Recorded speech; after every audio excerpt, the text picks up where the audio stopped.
నమస్కారం V3 news కు స్వాగతం. లక్ష్యం సమాజహితం. ముందుగా ప్రధాన అంశాలు. స్వతంత్ర ప్రతిపత్తి కలిగిన ఎన్నికల సంఘాన్ని నిమ్మగడ్డ ఒక పార్టీకి తాకట్టు పెట్టారు. వైసీపీ ఎమ్మెల్యే అంబటి రాంబాబు విమర్శ.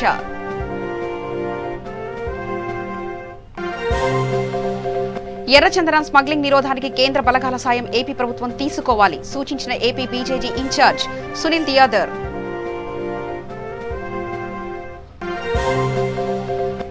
కర్నూలు జిల్లా పత్తికొండలో హైటెన్షన్ వైర్ షార్ట్ సర్క్యూట్ తో ఇద్దరు మృతి. పొలంలో బోరు రిపేర్ చేస్తుండగా షార్ట్ సర్క్యూట్.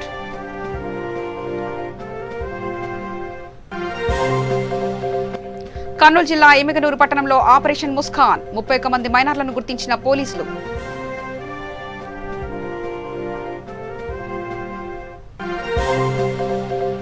ద్వారకా తిరుమల చిన్న వెంకన్న ఆలయంలో నిజ అశ్వీజమాస కళ్యాణోత్సవాలు.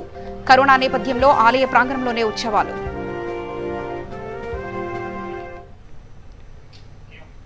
ఇక సిఈసి నిమ్మగడ్డ రమేష్ నిర్వహించే సమావేశానికి తమ పార్టీ తరఫున ఎవరు వెళ్లబోమనే విషయాన్ని చెప్పామని వైసీపీ ఎమ్మెల్యే అంబటి రాంబాబు అన్నారు. తాము చేసిన వ్యాఖ్యలపై ఎన్నికల సంఘం చేసిన వ్యాఖ్యలు ఆశ్చర్యకరంగా ఉన్నాయని చెప్పారు. స్వతంత్ర ప్రతిపత్తి కలిగిన ఎన్నికల సంఘాన్ని నిమ్మగడ్డ ఒక పార్టీకి తాకట్టు పెట్టారని విమర్శించారు. గతంలో స్థానిక సంస్థల ఎన్నికలను వాయిదా వేసినప్పుడు రాజకీయ పార్టీల అభిప్రాయాలు ఎందుకు తీసుకోలేదని ప్రశ్నించారు. ఎన్నికలను వాయిదా వేయడం వెనక ఒక కుట్ర దాగుందని చెప్పారు. అప్పుడు పార్టీల అభిప్రాయాలు తీసుకుని నిమ్మగడ్డ రమేష్ ఇప్పుడెందుకు పార్టీలతో మీటింగ్ పెట్టారని ప్రశ్నించారు. కరోనా సెకండ్ వేవ్ రాబోతుందన్న హెచ్చరికలు ఉన్నాయని రాంబాబు చెప్పారు. కరోనా తగ్గిన తర్వాతే ఎన్నికలు నిర్వహించాలని అన్నారు. స్థానిక ఎన్నికల ప్రక్రియను రద్దు చేసి మళ్లీ మొదటి నుంచి ప్రారంభించాలని టీడీపీ డిమాండ్ చేయడం హాస్యాస్పదమని విమర్శించారు. ఎన్నికలు ఎప్పుడు జరిగినా వైసీపీదే గెలుపని తెలిపారు. మార్చిలో అర్ధంతరంగా కోవిడ్ వలన దీర్ఘకాలికంగా అంటే నిరంతరంగా పోస్ట్పోన్ చేసినటువంటి ఎన్నికల ప్రక్రియను ప్రారంభించాలా వద్దా అనే దాని మీద అభిప్రాయాలు తీసుకోవడం కోసం పొలిటికల్ పార్టీస్ అన్నింటినీ కూడా పిలవటం జరిగింది. నిన్ననే మా పార్టీ తరఫున మేము చాలా స్పష్టంగా చెప్పాం, ఈ సమావేశానికి వైఎస్ఆర్ కాంగ్రెస్ పార్టీ వెళ్ళడం లేదని, దాన్ని బహిష్కరిస్తున్నామని కూడా చాలా స్పష్టంగా చెప్పడం జరిగింది. ఆ బహిష్కరించడానికి గల కారణాలను కూడా నిన్న వివరించేటటువంటి ప్రయత్నం చేశాం. ఈరోజు జరిగిన పరిణామాల తరువాత మళ్ళా ఆ విషయాలను మీడియా ద్వారా రాష్ట్ర ప్రజానీకానికి తెలియపరచాలనే ఉద్దేశంతో ఈ పత్రికా సమావేశాన్ని పార్టీ తరఫున ఏర్పాటు చేయడం జరిగింది. ఆ తర్వాత ఎలక్షన్ కమిషన్ కూడా ఒక నోటుని రిలీజ్ చేసింది. దానిలో మేము హాజరు కాకపోవటం పట్ల, మేము చేసిన వ్యాఖ్యానాల పట్ల ఆశ్చర్యాన్ని వ్యక్తం చేస్తున్నట్టుగా నిమ్మగడ్డ రమేష్ కుమార్ గారు తెలియపరిచారు. ప్రధానంగా ఇక్కడ చెప్పదలుచుకున్నది ఏమిటయ్యా అంటే, ఈ కమిషన్ ఎన్నికలను నిర్వహించేటటువంటి స్వతంత్ర ప్రతిపత్తి కలిగినటువంటి కమిషన్ని నిమ్మగడ్డ రమేష్ కుమార్ గారు స్వతంత్ర ప్రతిపత్తిని తీసేసి ఇది ఒక రాజకీయ పార్టీకి తాకట్టు పెట్టేటటువంటి పరిస్థితికి తీసుకొచ్చారు.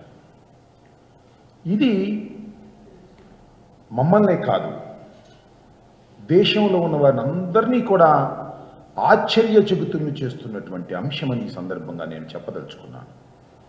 ఎందుకంటే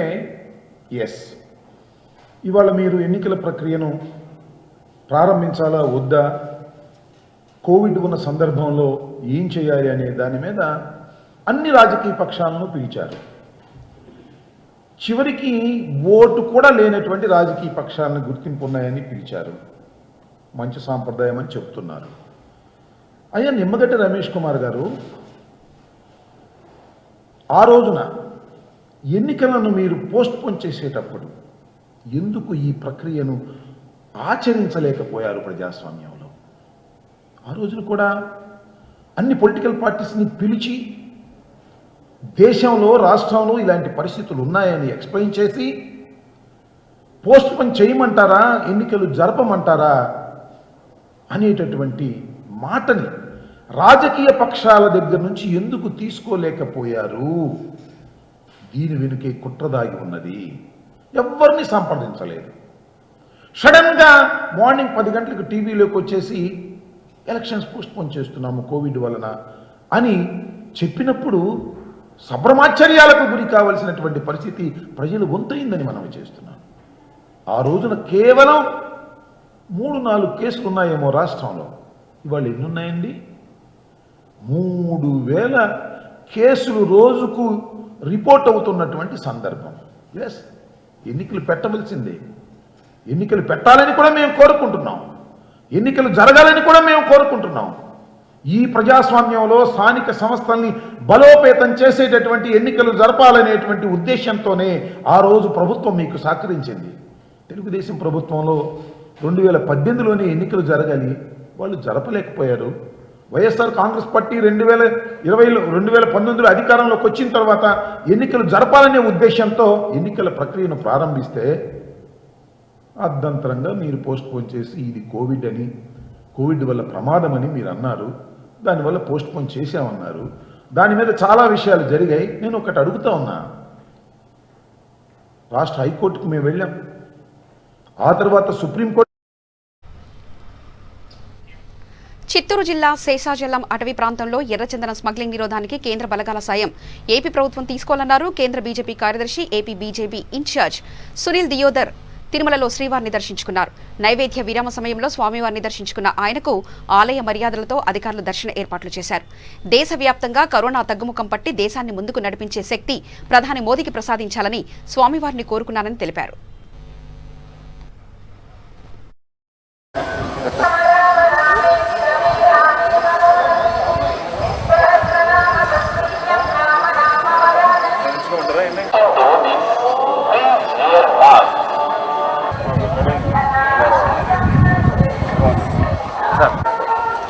దయచేసి భౌతిక దూరాన్ని పాటించండి. దయచేసి భౌతిక దూరాన్ని పాటించండి.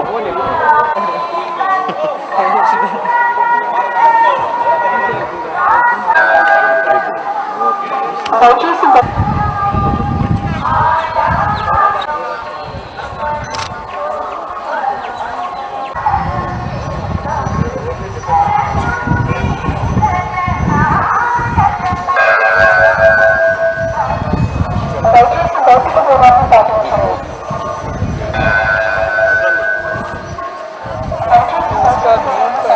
दर्शन कर वो रात में लेकिन दिया ना पहले रात घंटा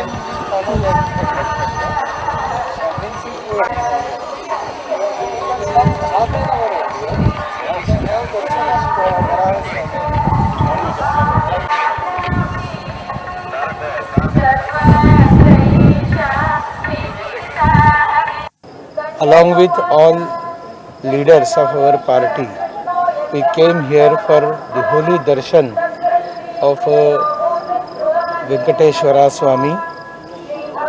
We prayed for the protection of the world from coronavirus. We prayed so that earliest vaccine should come and all mankind, humankind should be protected. Secondly, we prayed for Honorable Prime Minister and Honorable Home Minister, Union Home Minister's health and well-being, so that their great services for this nation will be continued. And finally, when I came to know that there is a big scandal and scam of red sandalwood, there are mafias and smuggling is going on, so I was very much agitated. And when I came to know that these Tirumala hills, himself Lord Venkateshwara Swami wandered all over the hills, and because of that the only place where red sandalwood is available is being grown here naturally. This is the wealth of Lord Venkateshwara Swami. And unfortunately, for decades, there are smugglers from neighboring state and this state. They are smuggling red sandalwood. So we thought of placing a demand in front of. Kurnool జిల్లా పత్తికొండలో high tension wire short సర్క్యూట్లో ఇద్దరు మృతి చెందారు. పొలంలో bore repair చేస్తుండగా పైపులు current వైర్లకు తగిలి షార్ట్ సర్క్యూట్ కావడంతో అక్కడికక్కడే కొల్లుట్ల బజారి అనే వ్యక్తులు మృతి చెందారు. సంఘటనా స్థలాన్ని పరిశీలించిన పోలీసులు కేసు నమోదు చేసి దర్యాప్తు చేస్తున్నారు.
రాష్ట్ర వ్యాప్తంగా నేడు ఉన్నత అధికారుల ఆదేశాల మేరకు కర్నూలు జిల్లా ఎమ్మిగనూరు పట్టణంలో పట్టణ సీఐ ప్రభాకర్ రెడ్డి, పట్టణ ఎస్ఐలు వెంకటరాముడు, ప్రసాద్ ఆధ్వర్యంలో పోలీసులు ఆపరేషన్ ముస్కాను చేపట్టారు.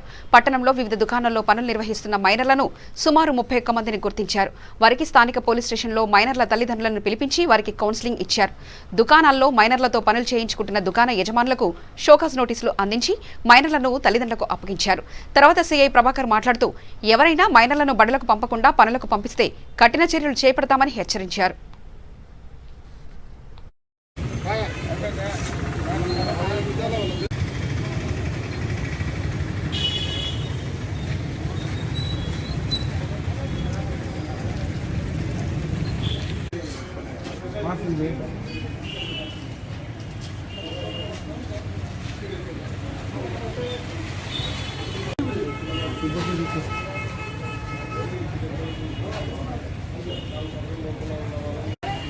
ఆపరేషన్ ముస్కాన్లో భాగంగా మా రాయశ్రీ డీజీపీ సార్, ఎస్పీ గారు సార్ వాళ్ళ ఉత్తర్వుల మేరకు ఈరోజు మా training IPS sir Kishore sir వాళ్ళ ఆధ్వర్యంలో మొత్తం 3 టీములుగా ఏర్పడి ఐసీడీఎస్ వాళ్ళ సహకారంతో కూడా దాదాపు 31 మంది పిల్లలను పనులు చేసే వాళ్ళను గుర్తించినాము.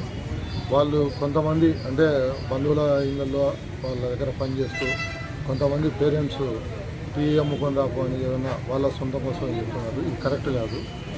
వాళ్ళు పిల్లలను చదివించుకుంటే పద్ధతిగా వాళ్ళ జీవితం బాగుపడాలి, ఆ రూట్లో పోవడానికి అనే ఉద్దేశంతో చేస్తున్నాం. ఎవరైనా డేంజరస్ పనుల్లో కనుక చేయించుకుంటే ఖచ్చితంగా కేసులు రిజిస్టర్ చేసి వాళ్ళ మీద చట్టపరంగా చర్యలు కూడా తీసుకుంటాం.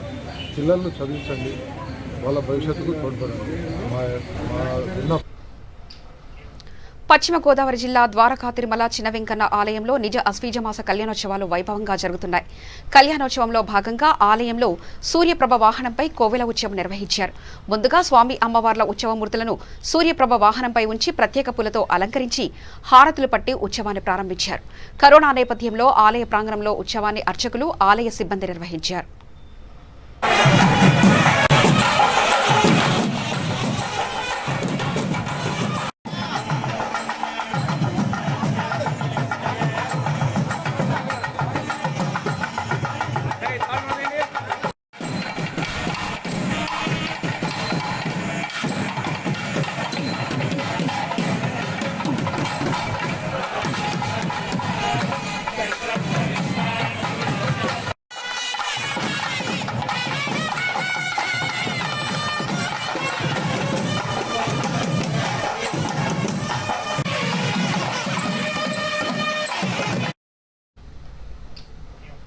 విశాఖలో అమానుష ఘటన చోటు చేసుకుంది. కన్న తండ్రి కూతురిపై దారుణానికి ఒడిగట్టాడు. కంటికి రెప్పలా రక్షించాల్సిన కన్న తండ్రి కామంతో కళ్ళు మూసుకుపోయి కూతురిపై ప్రతాపాన్ని చూపించాడు. దీంతో ఆమె గర్భం దాల్చడంతో ఆ కసాయి తండ్రి బాగోతం వెలుగులోకి వచ్చింది. గాజువాక ప్రాంతానికి చెందిన రామచంద్రరావు అనే వ్యక్తి కూతురుపైనే కామవాంఛకు దిగారు. దీనిపై ఆగ్రహం వ్యక్తం చేస్తున్న కుటుంబ సభ్యులు పోలీసులకు ఫిర్యాదు చేశారు. కేసు నమోదు చేసుకున్న పోలీసులు దర్యాప్తు చేస్తున్నారు.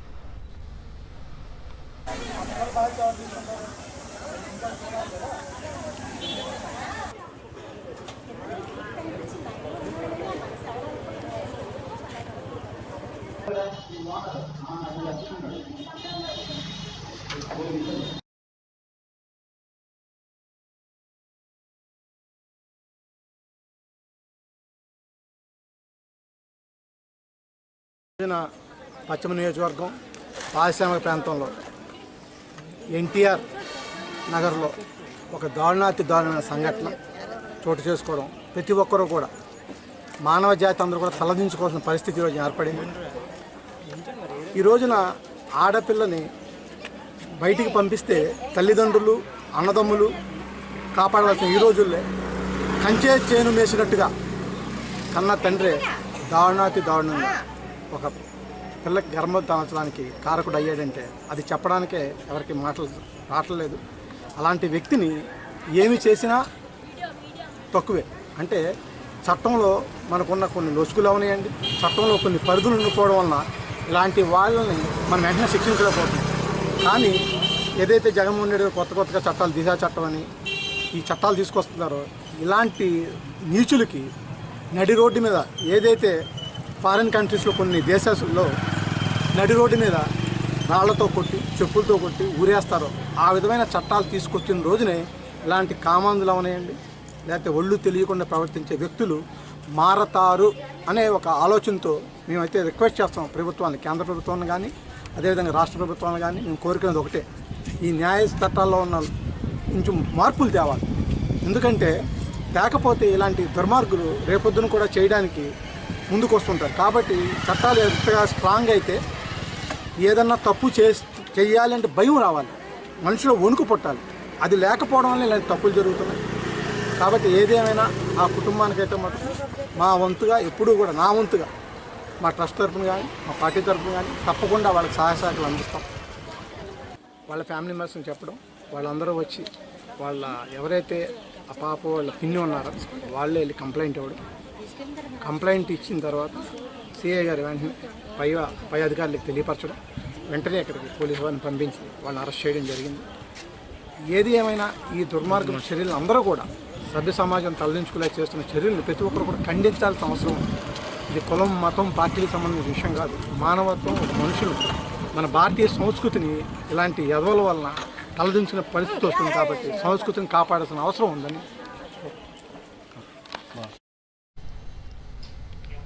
ఆంధ్రప్రదేశ్ సీఎం జగన్ ఇమేజ్ ను భారీగా బిల్డప్ చేసేందుకు ఓ జాతీయ దినపత్రికతో ఏపీ ప్రభుత్వం ఒప్పందం చేసుకుందంటూ ఓ పత్రికలో వచ్చిన కథనాన్ని పోస్టు చేస్తూ టీడీపీ నేత దేవినేని ఉమామహేశ్వరరావు మండిపడ్డారు. ఇందుకు 8.15 కోట్ల రూపాయలు ఖర్చు పెడుతున్నారని రాష్ట్ర సమాచార ప్రసార శాఖ నిన్న ప్రత్యేక జీవో జారీ చేయడంతో తెలిసిందని అందులో పేర్కొన్నారు. జగన్ సర్కార్ పేరు ప్రతిష్టలను కొనుగోలు చేసిందంటూ అందులో పేర్కొన్న అంశాలను ప్రస్తావిస్తూ దేవినేని ఉమా విమర్శలు గుప్పించారు. జాతీయ స్థాయిలో పరువు కాపాడాలంటూ ఒక పత్రికతో ఒప్పందమా? ప్రభుత్వ నేతల ప్రతిష్ట కాపాడేలా కథనాల ప్రచురణ, మీ భజన కోసం 8.15 కోట్ల రూపాయల ప్రజాధనం అవసరమా? సమాచార శాఖ దగ్గర నిధులు లేకపోయినా అదనపు నిధుల మంజూరు ఎందుకన్నారు? పేరు ప్రతిష్టలు చేసే పనుల వల్ల వస్తాయి కానీ కొనుక్కుంటే రావని తెలుసుకోండి వైఎస్ జగన్ అని దేవినేని ఉమా చెప్పుకొచ్చారు. 2 సంవత్సరాల్లో పోలవరం కట్టేస్తున్నాం, తెలుగుదేశం పార్టీ మూసేస్తారని నేను అడుగుతున్నా. 1% చేసావా? జగన్మోహన్ రెడ్డి గారు 17 నెలలు అయింది, 71% నీ రివ్యూలో ప్రభుత్వ అధికారులు ఇచ్చారు. కావాలంటే నీకు రిపోర్ట్ పంపిస్తా. ఇవాళ 1% కట్టలేనాడు సాగుతుంది కదా, తిక్కలాడు తిరణాలకు వెళ్తే ఎక్కాదేగా సరిపోయింది. ఢిల్లీ పోతారంట, ఉత్తరం రాస్తారంట. ఇప్పుడు దాకా ఏం రాసావు? ఇప్పుడు దాకా ఏమి ఇచ్చావు? ఇప్పుడు దాకా ఏం రాసావు? ఇప్పుడు దాకా ఏమి ఇచ్చావు? ప్రధానమంత్రి గారికి జలవనరుల శాఖ మంత్రికి, ఆర్థిక మంత్రి గారికి నువ్వు రాసిన లేఖలన్నీ బయట పెట్టా. దమ్మోదారి ఉంటే ప్రభుత్వానికి బయట పెట్టండి. మీ చేతకంతరాన్ని రాష్ట్ర రైతాంగ ప్రయోజనాలతో ఆడుకుంటారా? రాష్ట్ర రైతాంగాన్ని గుర్తాడేస్తారా? పోలవరంతో 13 జిల్లాలకు ప్రాణనాడి, జీవనాడి, లైఫ్ లైన్ ప్రాజెక్ట్ పోలవరం. కాబట్టి నిర్వాసితుల పక్షాన ఉంటాం, పోలవరం పక్షాన ఉంటాం. 2013-14 రేట్లు కానీ 2017-18 రేట్లు కానీ మొత్తం 57,000 కోట్ల పైన వచ్చాయి. అవన్నీ వడపోసి కాంప్రహెన్సివ్గా వాళ్ళు 55,545 కోట్లకి ఇచ్చారు. ఏమంటారు? పెరిగిన అక్కడ ఏదైతే ముప్పు మండలాలు 7 ముప్పు మండలాలు చంద్రబాబు నాయుడు గారు ఖమ్మం జిల్లా నుంచి, తెలంగాణ భూభాగం నుంచి ఆర్డినెన్స్ తీర్పించి, కేంద్రంలో క్యాబినెట్లో తీర్మానం చేయించి, పార్లమెంట్లో బిల్లు చేయించి, ఆ మండలాలు మన భూభాగానికి వచ్చాయి. కాబట్టి పోలవరం కళ సాకారమైంది. దానికి తగ్గట్టుగా డిపిఆర్ తయారు చేయించి డీటెయిల్ ప్రాజెక్ట్ రిపోర్ట్ మేము ఇస్తే, మేము కేంద్ర ప్రభుత్వంలో లేవు, గుర్తుపెట్టుకోండి అసమర్థులారా.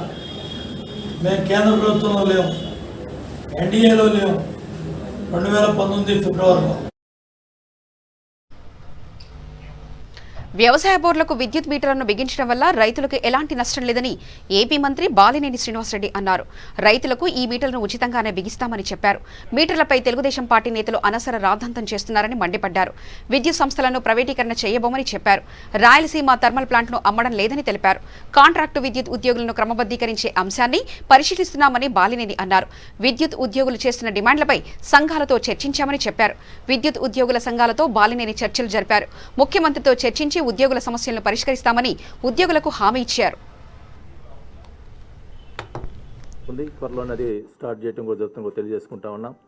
మరి దీనికి సంబంధించి కూడా ఈ ఉచిత విద్యుత్ సంబంధించి కూడా 1,700 కోట్లు డబ్బులు కూడా రిలీజ్ చేయడం జరిగింది. అవన్నీ కూడా దాదాపు 88% పూర్తయినాయి. మరి ఎఫ్కారిఫ్కాలు మొత్తం కూడా 100% పూర్తి చేసి 9 గంటల కరెంటు ఉచిత కరెంటు ఇచ్చేదానికి సిద్ధంగా ఉంది ప్రభుత్వం అని కూడా తెలియజేసుకుంటా ఉన్నాం. మరి కొంతమంది ప్రైవేట్ పరం చేస్తారని చెప్పి దుష్ప్రచారాలు చేస్తూ ఉన్నారు. ఆ దుష్ప్రచారాలు ఎవరు కూడా నమ్మవద్దని కూడా తెలియజేసుకుంటా ఉన్నాం. గతంలో తెలుగుదేశం ప్రభుత్వంలో రైతులకు ఇచ్చే విద్యుత్ కూడా బకాయిలు పెట్టిన పరిస్థితులు ఉన్నాయి. దాదాపు 8,500 కోట్లు బకాయిలు ఉంటే అవి కూడా ఈ ప్రభుత్వం వచ్చిన తర్వాత మేము తీర్చిన పరిస్థితులను కూడా తెలియజేసుకుంటా ఉన్నాం. మరి ఈ మీటర్లు ఏదైతే ఈ మీటర్లు మన రైతులకి అగ్రికల్చర్ మీటర్స్ ఏదో అది స్టార్ట్ చేస్తున్నామని చేస్తే దానికి రైతుల్ని రెచ్చగొట్టేదానికి ప్రయత్నం చేస్తున్నారు ఈ తెలుగుదేశం ప్రభుత్వం వాళ్ళు. కానీ ఒకటే చెప్తా ఉన్నాం, రైతులకి గతంలో ఎలా ఉచిత విద్యుత్ ఇస్తున్నామో అలాగే ఉచిత విద్యుత్ జరుగుతుంది. వాళ్ళ అకౌంట్లో డబ్బులు ముందుగానే జమ చేయడం జరుగుతుంది. కాబట్టి రైతులకి ₹1 కూడా భారం లేకుండా చేయడం జరుగుతుంది. మీటర్లు ఇవన్నీ కూడా ఉచితంగా మన ప్రభుత్వమే భరాయిస్తుందని కూడా తెలియజేసుకుంటా ఉన్నాం. దానికి కూడా పక్కదారు పట్టించేదానికి ప్రయత్నం చేస్తున్నారు ఈ తెలుగుదేశం ప్రభుత్వం, తెలుగుదేశం నాయకులు.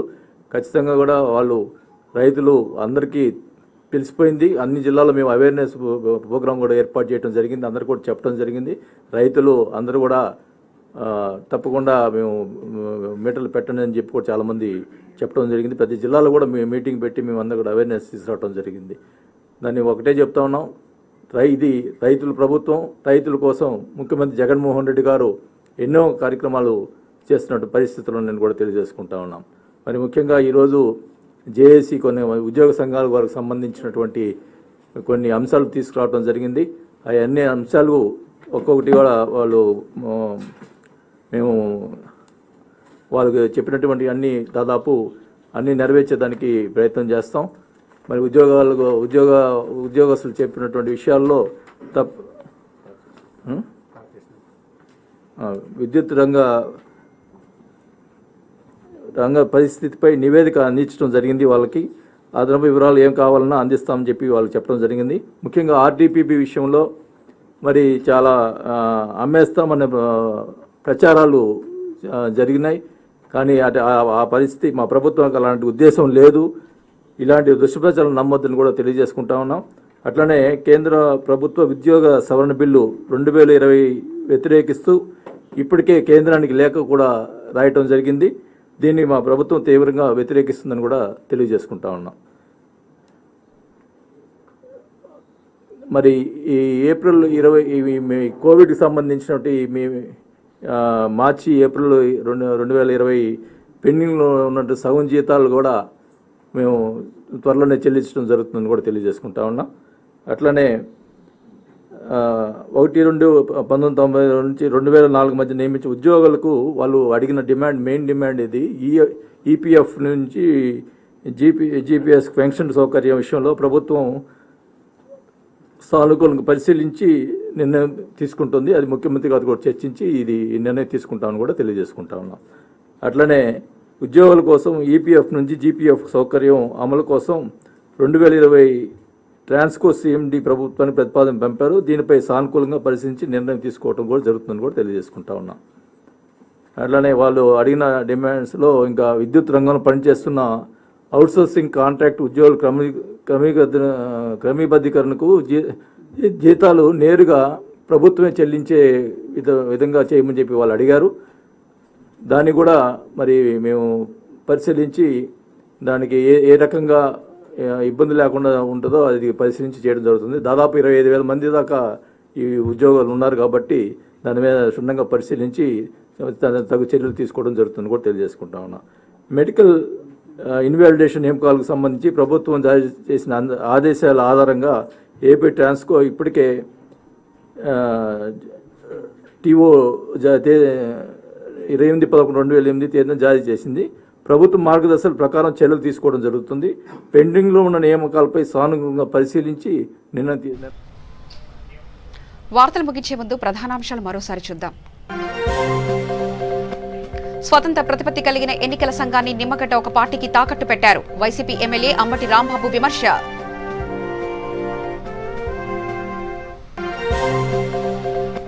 ఎర్రచందనం స్మగ్లింగ్ నిరోధానికి కేంద్ర బలగాల సాయం ఏపీ ప్రభుత్వం తీసుకోవాలి సూచించిన AP BJP incharge Sunil Deodhar.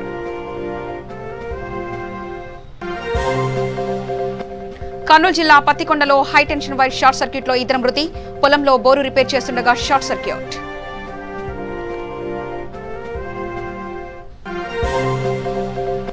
Kurnool జిల్లా ఎమ్మిగనూరు పట్టణంలో ఆపరేషన్ ముస్కాన్ 31 మంది మైనర్లను గుర్తించిన పోలీసులు.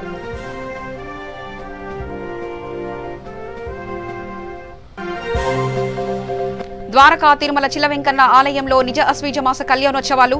కరోనా నేపథ్యంలో ఆలయ ప్రాంగణంలోనే ఉత్సవాలు. సమగ్ర సమాచార స్రవంతికై చూస్తూనే ఉండండి. V3 న్యూస్, లక్ష్యం సమాజహితం.